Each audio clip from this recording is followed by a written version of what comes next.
right. Hi, everyone. I'm really excited today to introduce you to a very special guest who wrote a very special book. This is Dr. Robert Wolf, who wrote a book. Um, for all of you that are listening to me, you cannot see this, but for all of you that is joining by watching, um, this is not a real enemy. You can see it here. So, Dr. Wolf, I'll have you talk a little bit about yourself first and introduce yourself, please. Well, thanks for having me, Melissa. I appreciate the airtime and you spending your time and inviting me to your wonderful podcast. And I hope that all that your future endeavors are all very successful going forward. So I really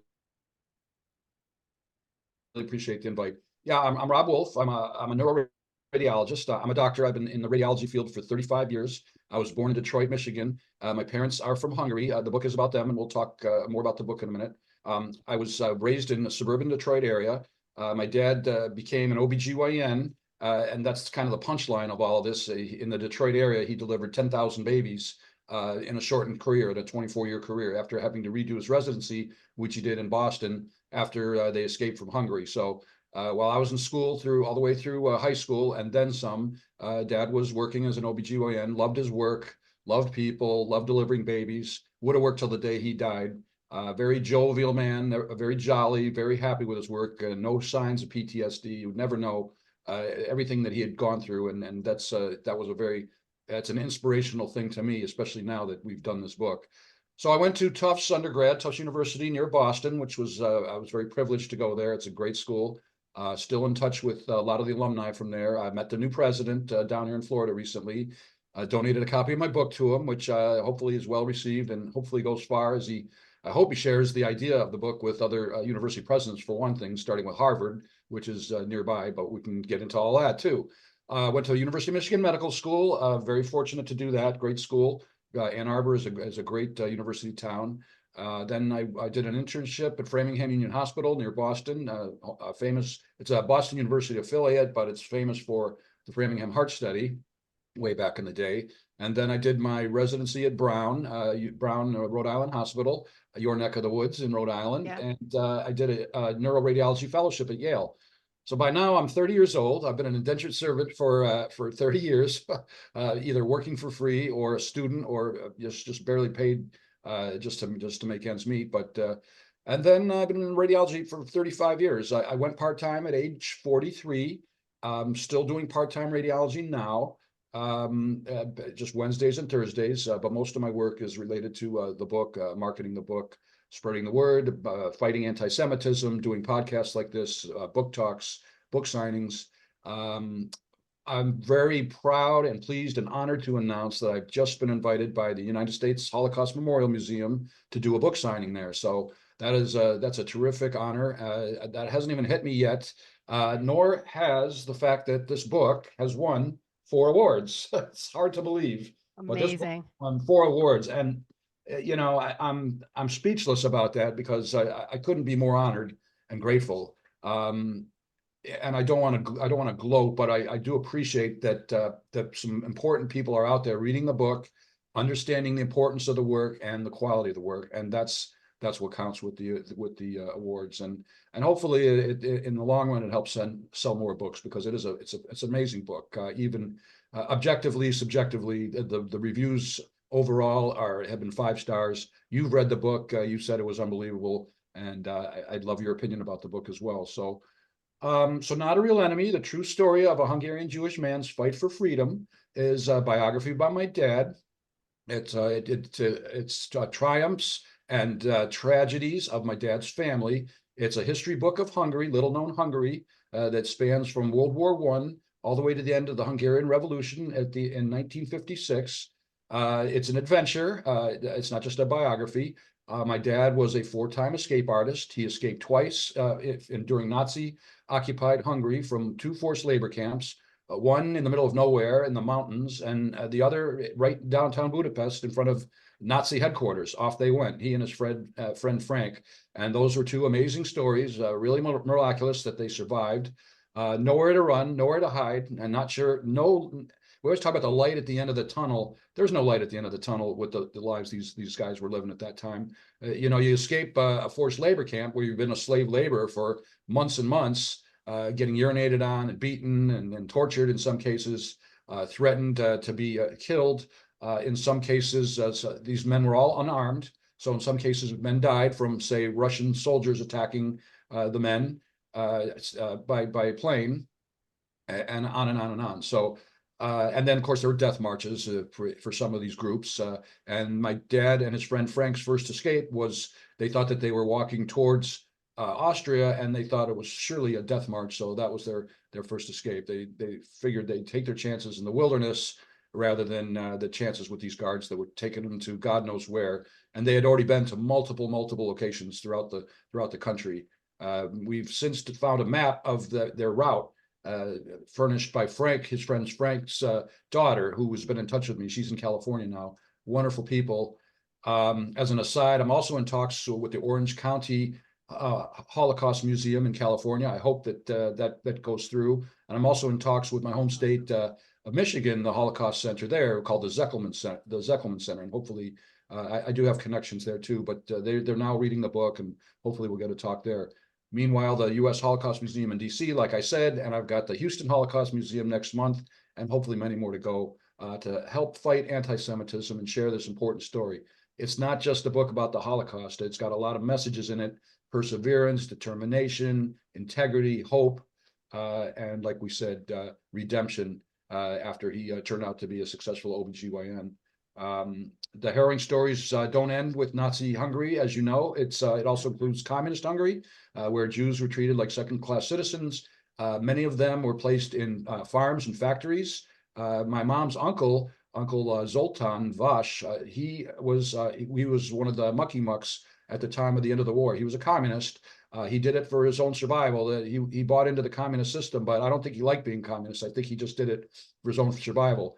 But he was quite fearful too, because if the Nazis had won the war rather than the communists, that could have been lights out for him as well. So there are a lot of twists and turns in this book. Cloak and dagger stories, arguing with armed Russian soldiers. That's part of my dad's third escape when he was a medical student.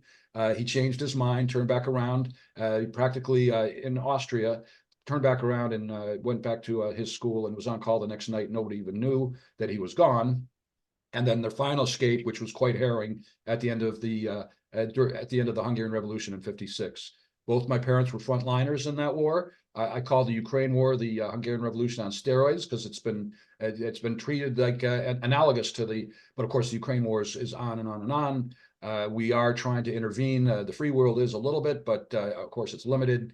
I think the United States has a duty to protect its own citizens. So the amount of involvement in wars like that has to be limited. And the United States was criticized during the Hungarian Revolution as well. Of course, we didn't have the information back then in the '50s. There was no internet and cell phones, and of course we were already in the Cold War with Russia, and the less we had to do with them, the better. And so, but that was a quick war, because obviously the Russians they quashed it pretty quickly in just 2 weeks. 3,000 people died in that war, and countless refugees and injuries. So Dad became a trauma surgeon too for 2 weeks, in addition to his OBGYN duty. So he was working full time, 24/7 for 2 straight weeks. Talk about burnout and exhaustion.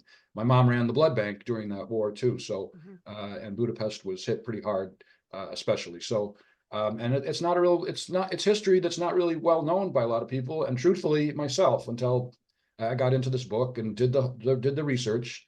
And the book was okay. We can talk about the history of the book unless you have another question for me, because that's an interesting little story too.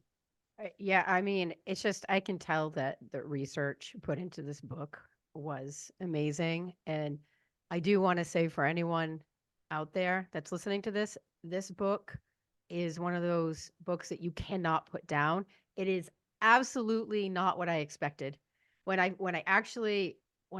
picked it up and actually started reading, I was hooked immediately. I couldn't believe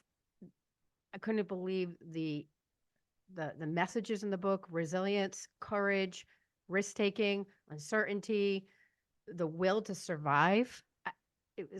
And then all the, for lack of a better word, what you said, almost like the adventures of survival. It was incredible. And I didn't know either all the things that happened post when the Communist Party came in.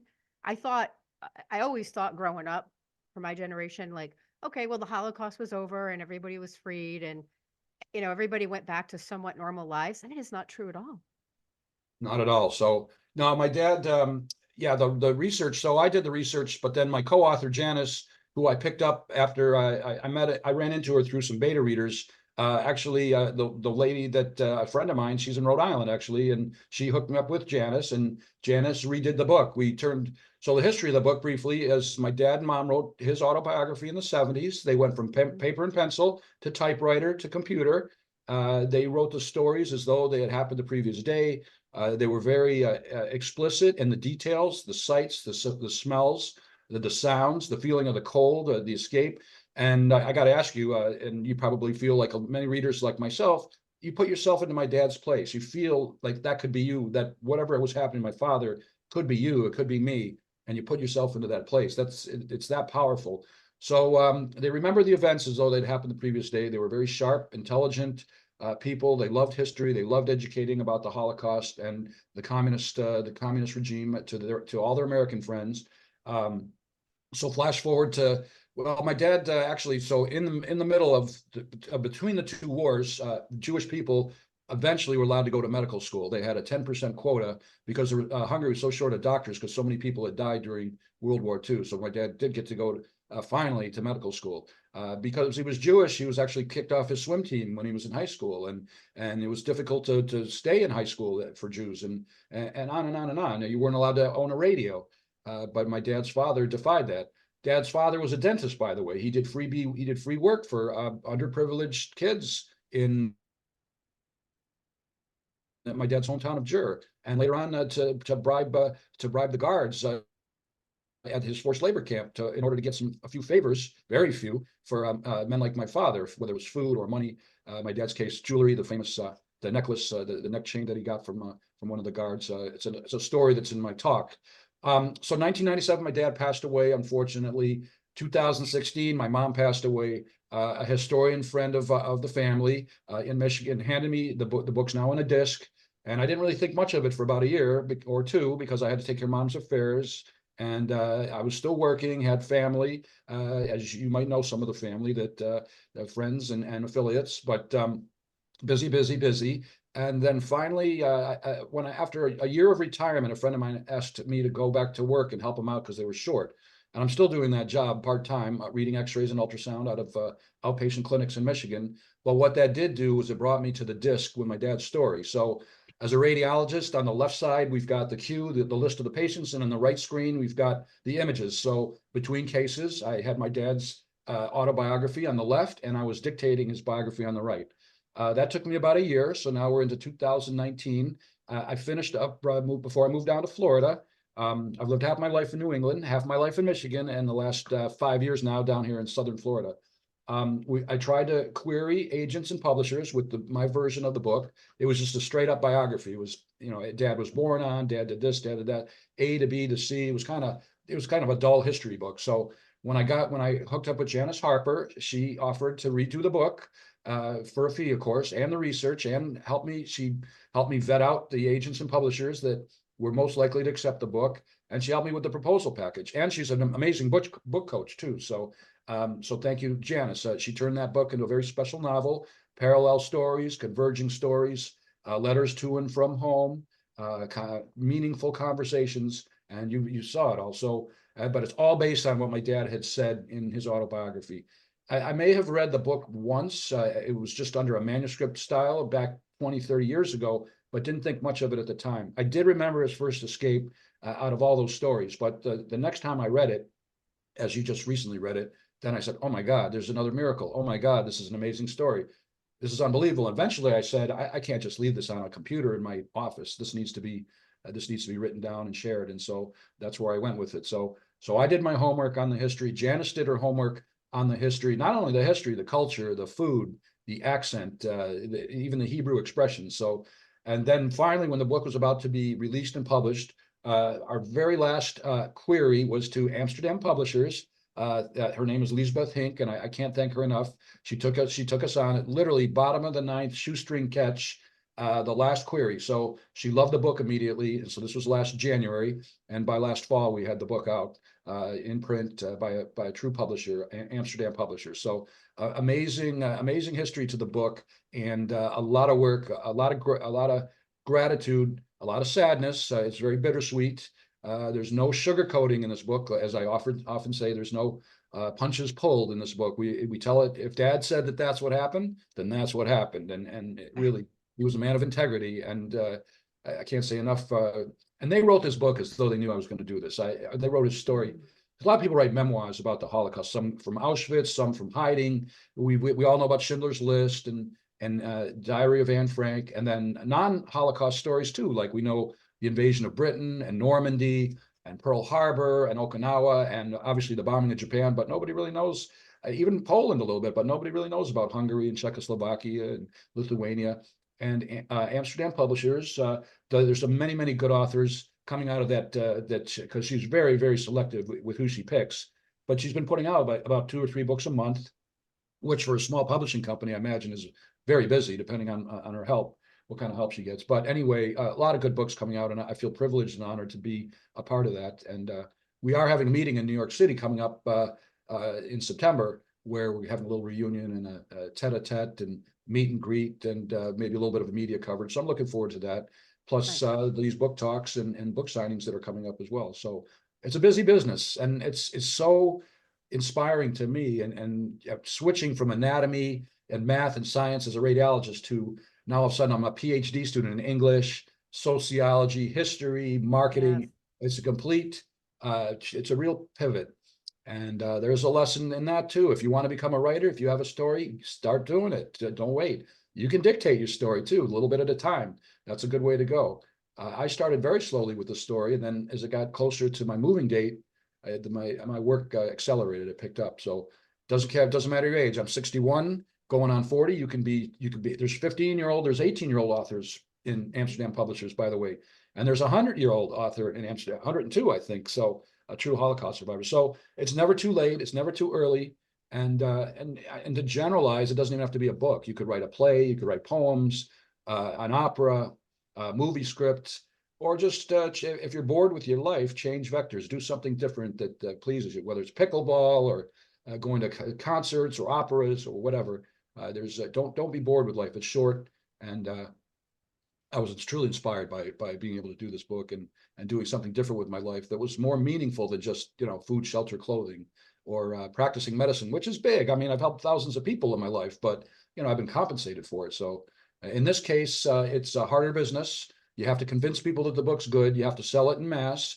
And a lot of people have said this book should be a movie, and from their mouth to God's ears. If that's ever the case, then that would obviously sell more books. But here we are talking to you and the next person about how important a subject this is, how motivated I am to fight anti-Semitism, and the stories within keep you. You get the gist of the messages right away when you start reading it, of course. So it's not. It's an easy read. It's a hard read mentally and emotionally, but it's an easy read because it flows so well. So If you don't pay attention to history, there's a risk of it repeating itself.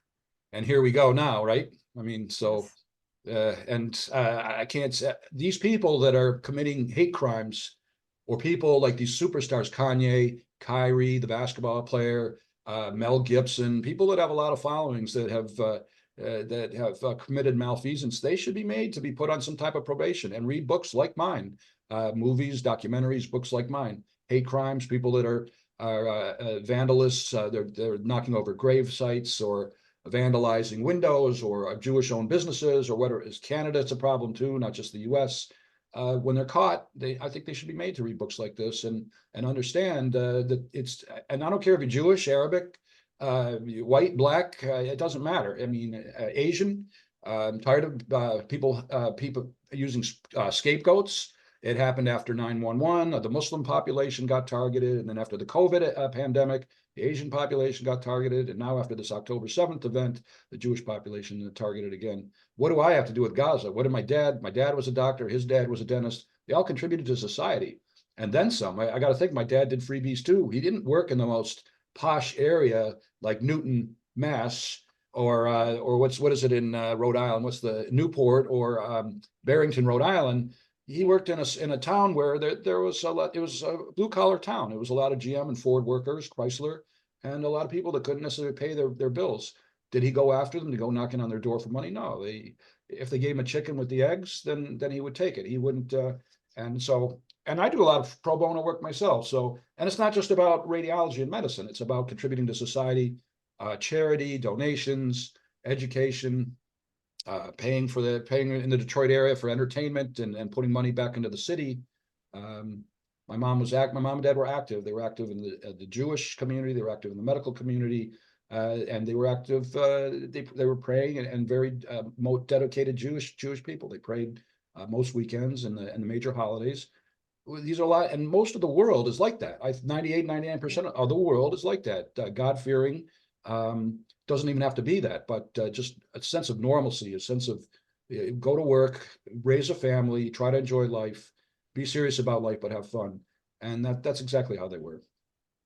It's interesting when, I'm a trauma therapist, so, this is going to be interesting to me that when I was doing research while reading your book, the second generation, which is the children of survivors, often, in many cases, what I read, it either went two ways. They had Holocaust fatigue because it's always being talked about and it's just a part of daily life, which could be the grief, the anger, the sadness, the outrage, or there were children parents who didn't talk about it at all, and the children didn't want to bring it up to their parents in fear of re-traumatizing them. So it seems like in your house, it was something that your parents talked about very openly. Very true. So you're bringing up a great point. It's a great comment. First half of my life, not so much because I'm in high school. I don't really care. I'm in pre-med. I'm in medical. When I was in high school, by the way, they took me to Hungary. So, and that didn't mean much to me at the time. But I remember my dad crying when we were in his old house and he was looking down the view at the street. And I'll never forget that day. And they dragged me to certain places like the major synagogues and churches and grave sites from some of the family that they had passed away. But I realized what an important trip that was now in retrospect, that I got to see where they were raised. And that was still under the communist regime, because that was like 1979 or so. So I was just a dumb kid, didn't really appreciate it. But the second half of my life, they more and more, they kind of taught me and many others, friends, family, other family members. My mom might have had a little bit of a PTSD, but I think she fought it off mostly by enjoying people. She was president of the ORT community, an ORT chapter in Michigan. I think the medical. She was president of the medical community for the ladies of the medical community in my dad for my dad's hospital, and on and on and on. And my dad never showed signs Wow. of PTSD, amazingly. So I think mostly he put all his energy into his work. But when he went into the hospital, he would take me with him sometimes, smiling at everybody, saying hi to everybody, the secretaries, the nurses, the janitors, the patients. Everybody loved him. And people from my dad's hometown that have read the book, they talk about, oh, your dad delivered 2 of my kids or 3 of my kids, or your dad was a wonderful man and this was a great book and I can't believe he went through all that. And it would have been hard to know. Like, you think I'm a nice guy, I'm conversationalist. I can't imagine going through what they went through and talking about it and being able to really and to live a normal life, a very productive life. But I understand what you're saying. A lot of people do bottle it up. A lot of people do get the PTSD, and not just from the Holocaust. We've seen it with the Vietnam vets, Korea, maybe not as much, but I'm sure there's a lot of PTSD. Any kind of a stressful kidnappings or human trafficking or victims of rape and all kind of robbery. I mean, all those things can really be traumatizing on the person. But we're talking about repeated malfeasance, murder, torture, persecution, starvation, slave labor. I mean, these are all crimes. These are not, in a normal world, these are unacceptable behaviors. So they go through all that and come out on the other end delivering 10,000 babies. Who does that? I mean, that's redemption for sure. But so yeah, the PTSD part of it, because you did ask me prior to this interview, and I always think about how the hell did they not get PTSD? How did they move forward? I don't know if I could, and I don't know if the average person could. I just thinking about you survive and you're taking risk after risk, and you have no choice. You either take the risk or you die. Well, even the community trauma of living at a time where there's mistrust, like it talks about it in the book, right? You don't know who's your friend, who's your enemy. The person that you think your friend is your enemy. Person you think your enemy is your friend. It's incredible. And like I was thinking about that, like even on a, like I said, a community level, all the mistrust, the uncertainty, the betrayal. I wondered how they took all of that history, right? Because this is historic trauma, and they bring it fast forward into the present. Like if you experience any multi-generational trauma, or did they leave all of that behind and just, you know, raise you to focus on resilience and trust and bringing life into the world?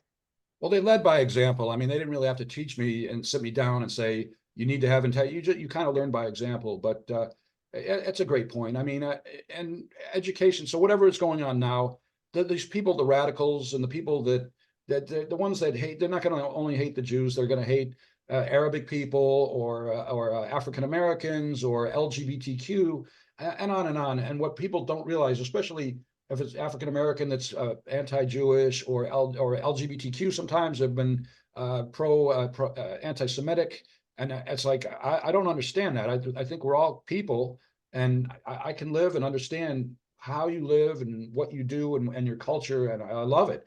My parents were like that too. They loved meeting people all over the world, Australia, Africa. Like you've been to Africa recently, Yeah. and they took me to Africa back in 1972, and it was one of the best trips I've ever had. I went on a couple safaris with them, and my dad and mom engaged with everybody, the Indian people, and they've been all over the world, just like you. They've traveled and they engage people. They embrace people rather than shun them and try to learn about people's culture. So that's what I'm trying to do with this book and educate people not only by podcasts and TV interviews, which I've done quite a few, 17 TV interviews. And this is actually my 30th podcast, and I'm going to post about that. And we will post again. I got some nice photos of you to post today as soon as we get off. And what else? And of course, ultimately, the classroom. I've been doing book talks and speeches and book signings all over, especially here in Florida, but the classroom is the place. So we haven't really queried a lot of history professors yet and universities who maybe need it the most. I mean, like these part of their curriculum, not only my book but the other ones is. But and high school, the book might be a little bit long for a regular high school history class. But there are yeshiva schools and there are Holocaust study centers and it could be a good summer read. And also invite me to your high school, junior high. I think the talk that I do is not. I don't think seventh, eighth grade is too young for the talk, but they may be a little bit too young to read the book. But God willing, it becomes a movie. Everybody gets to see it, like Schindler's List, and everybody really. Schindler's List was a disturbing movie, but it was an amazing chronicle of Oscar Schindler. And I visited his gravesite at the Yad Vashem in Israel while I donated a book, and I've donated multiple books, by the way, at least 200 to rabbis and professors and movie stars, whether they got them or not. I tried to query a few of them that might have piqued their interest, like Tom Hanks, for example, Adrian Brody, who was in The Pianist, um, a few others, Hungarian descent. And now I'm thinking about Adam Sandler. He's actually here in Boca, and I didn't know that. And you should see the list of managers and lawyers and producers that he's got. It's unbelievable. But even though he's a comedian and a hilarious guy, he's pro-Israel. And if I can get him a copy of the book, it'd be just nice to be able to spread the word around. And I'm getting the word around in Florida so far, but of course throughout the country and eventually Canada and elsewhere. Yeah. You know, I've visited Israel. I've been to Tel Aviv. I've been to Jerusalem. I've also visited a concentration camp in Dachau. And even though I've had those experiences in my life, the book took me to another level of what the Jewish people had experienced. And like you said, I mean, still it's ongoing today, but I think it's so important again. Like there were little things in that book I didn't even realize, even being so pro Israel. And so that's another reason it's just so important. Little things about the level of hatred towards people that just based on religion, it was irrational and disturbing and mind blowing. So again, I thought your book delivered those little details that I didn't even realize. It's so important for people to know. I couldn't say it better myself. I mean, you nailed it. That's exactly what it is. It's a different story, but it's timeless. I mean, when I started this project, 2018, I never thought we'd be seeing what we're seeing now. I mean, anti-Semitism was on the rise, but now it's accelerating. So my slippery slope, I'm climbing, I'm a steep mountain, and my slippery slope went from like this to like this now because uh, there's too much hate and there's too much spread of it, and there's too much misinformation. Social media is part of it. There needs to be more intolerance by the law and and Congress and whoever else I mean, protests are one thing, but calling for the death of people from a certain religion or country, some of these Iranians or some of these radicals in Gaza, the Hamas, not only calling for the death of Israel, but the United States as well. And that's, 911 wasn't Jewish targets. 911 was American targets. So, and the people that died in that attack, Jewish, Christian, Muslim. And by the way, I have a lot of friends that are Jewish, Christian, Muslim, Asian, even from Tufts University, which was a disproportionate amount of Jewish people at that school, and maybe even in medical school, most of my friends were not Jewish. So it's both. And I like people for people, good people and bad people. There's a difference. Not people are people. I don't care what your skin color is or religion. You respect me, and I'll respect you right back. And that's not too much to ask. If you really, I mean, it's really not too much to ask. I love your comments. I always teach people to have the mindset of a world traveler and to develop a deep curiosity for our fellow man, for our fellow woman, and get to know somebody and find out what, like you said, like, it's fascinating. Get to know their religion, get to know their culture, get to know who they are as a person. You don't want to judge somebody just based on what whatever interpretation that you have of their religion. So, I mean, the lessons Amen. that come out of the book were just really, I They mean, I really are. really hope that you can continue to deliver your message. I appreciate that, and I love to, I don't like a lot of money doing this. Maybe someday because I have spent a lot of money and time on it, and I'd like to at least break even. But it's the important thing is, I've been saying this from day one. If 100 people buy the book, if 1,000 people read the book, if 10,000 people read the book, that's 10,000 people that know the story.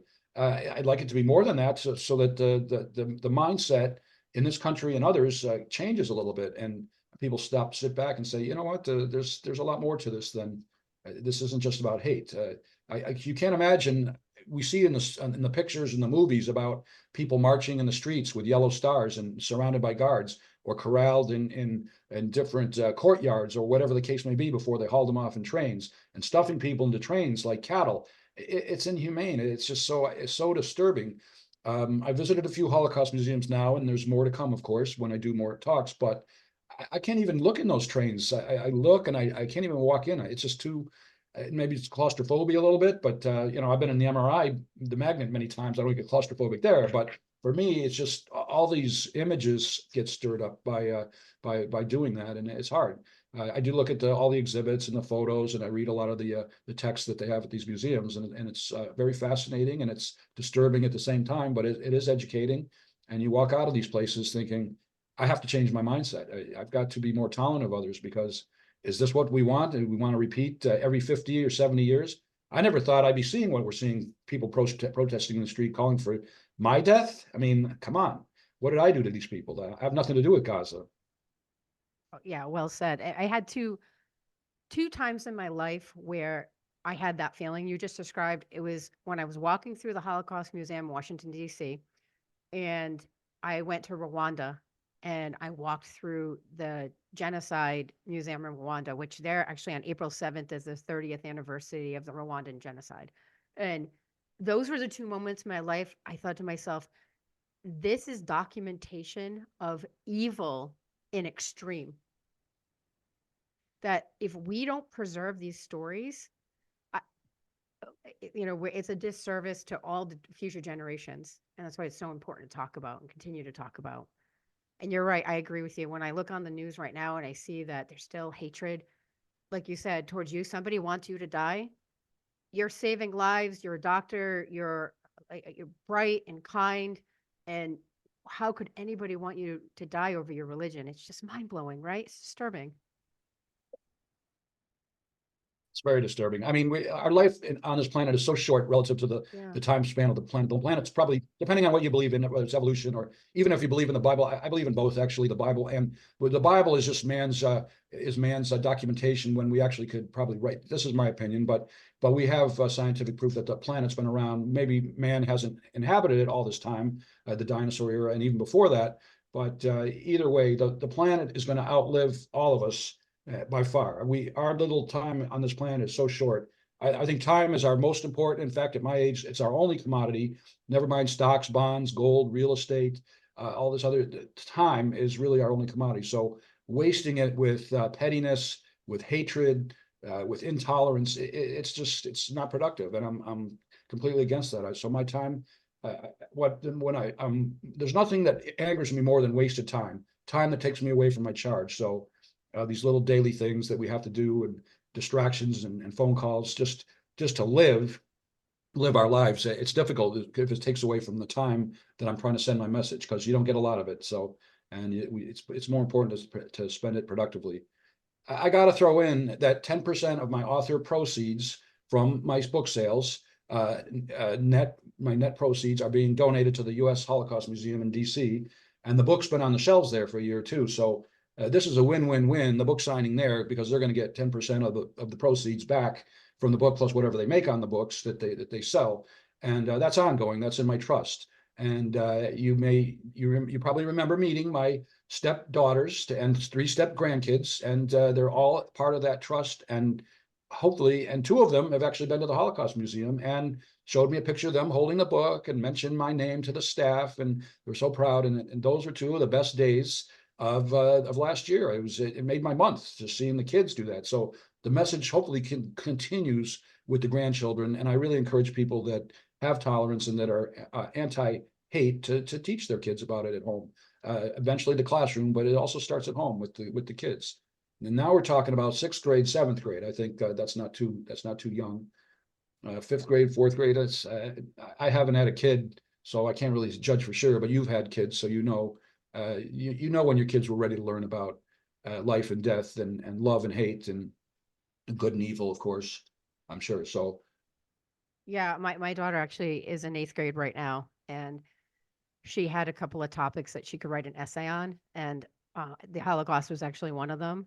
And she said, "Mom, what topic should I choose?" And I told her when I was in 8th grade, I had done the topic I had chose. I had a similar paper that I had to write. I chose the Holocaust, and so she's actually writing about it right now, well, just to give you an kudos to you example. guys. Well, when Yeah, she's old enough, please share the book with her. And here's how people can help me fight anti-Semitism. You're going to share this podcast with hopefully a lot of people. Hopefully a good percentage of people read the book. Hopefully some of those people will write reviews about the book on Amazon or Barnes and Noble, where you can get the book. And hopefully some invite me for a book signing or a book talk in their neighborhood. And I will travel just about anywhere. I won't go to Iran, North Korea, China, or Russia now, but just about everywhere. I would even go to Rwanda if I felt safe doing that. Speaking of Rwanda, I need to try to hook you up with this lady named Providence, Pravi. She is a Rwandan survivor, and this is what she does too. She knows all of the Holocaust related museums and centers in Texas. And she's actually, I didn't get one in Dallas, but there's a couple other in Dallas and Fort Worth that I still need to reach out to. But she's actually literally helped me get the Houston Holocaust Museum talk, which is really cool. I think that's a neat thing. And I think you would love to have her as a guest too on a podcast if I can get a hold of her and ask her. Are you on? absolutely. So all right. So that brings you. So on social media, which is all I do all day practically, and it's not like social media for fun. It's social media about the book. So LinkedIn is a big one for me, but I'm also on Facebook, Rob Wolf, and I got a Facebook author page if you want to follow, because I do talk a lot about the book, but also current events and current subjects, and sometimes not. Sometimes music or sports, and take your foot off the gas a little bit, but mostly about this topic. So that's Not a Real Enemy by Robert J. Wolf is my Facebook author page. I'm on Twitter as at Robert J. Wolf MD, Instagram, same thing. I've got a Google My Business page. I've got a YouTube channel, Not a Real Enemy, Robert J. Wolf MD. My website is robertjwolfmd.com. There's more material, videos, the TV interviews, a little more about the history of the Hungarian Revolution, and the Holocaust as well. The website's very well done. I had help with that. It's got a lot of content. That's about it. The book is available, I guess, if people want to know, on Amazon. That's the easiest way. They can reach out to me and I can send links to buy the book. But if you Google Not a Real Enemy or you Google Robert J. Wolf, MD, you'll find me. But the book is available at Amazon, Barnes and Noble. You can go into a brick and mortar, or you can order it online at Barnes and Noble. And I hope people do go into Barnes and Noble brick and mortar and ask about the book. And they can pick it up at the store. They can actually ship it to them into their homes. The book is also on sale at Walmart, the U.S. Holocaust Museum in Washington, D.C., the Illinois Holocaust Museum, and recently my alma mater, Tufts University Bookstore, which I'm really pleased to see. So they have their own program for Tufts authors. Hopefully after the next upcoming talks, Houston, hopefully the book will be sold there, and then Michigan, the Zeckelman Center. So slowly but surely, we're getting the book spread, and hopefully a lot more people read the book. So and tell people about it. That's what and write about it. So I think one of the most important ways to recover from trauma is to make meaning out of all the horrific things that happened. And I mean, I think it's incredible that you made a lot of, meaning out of your father. Your father's story is incredible, and your mom too. I mean, obviously she's in the book as well. Um, but it was a privilege to read the book. Really, I think when somebody shares their story, um, you should have a lot of gratitude because of all the lessons. So I want to thank you very much for sharing this story. And it was a real privilege to read it. I mean that. And so thank you. And I hope anyone that's listening to this today, please buy the book, read the book. And it is easy to find you. I think if thank anybody you so does a much. search for you, Thank you for the kind words. Thanks for inviting me. I hope I get more podcasts with other people that host podcasts. And I'm on Podmatch, by the way, if anyone happens to be on Podmatch. And I recommend Podmatch if there's a little bit of a learning curve, but if you want to be a guest or a host and you're big into the podcast as a way to, whether it's marketing your own product or if you want to be a host interviewing interesting people, Podmatch is a good way to do it. So I recommend that to you too. Once you start doing more and more of these, and if you find that you might be running out of possible guests, that's a good place to go. So I'm going to check it out. Thank you. yeah, and it's not expensive either. So once you get going, yeah, I think you'll find you're getting a lot of good guests, and of course there's a learning curve being a guest and a host on podcasts as well. So I Yeah, I appreciate agree with you. inviting me. I much appreciated so much. Well, thank you. Okay. Well, go find him. Everyone who's listening, go find him, read the book. All right. Thank you. Thank you. Appreciate it. Okay.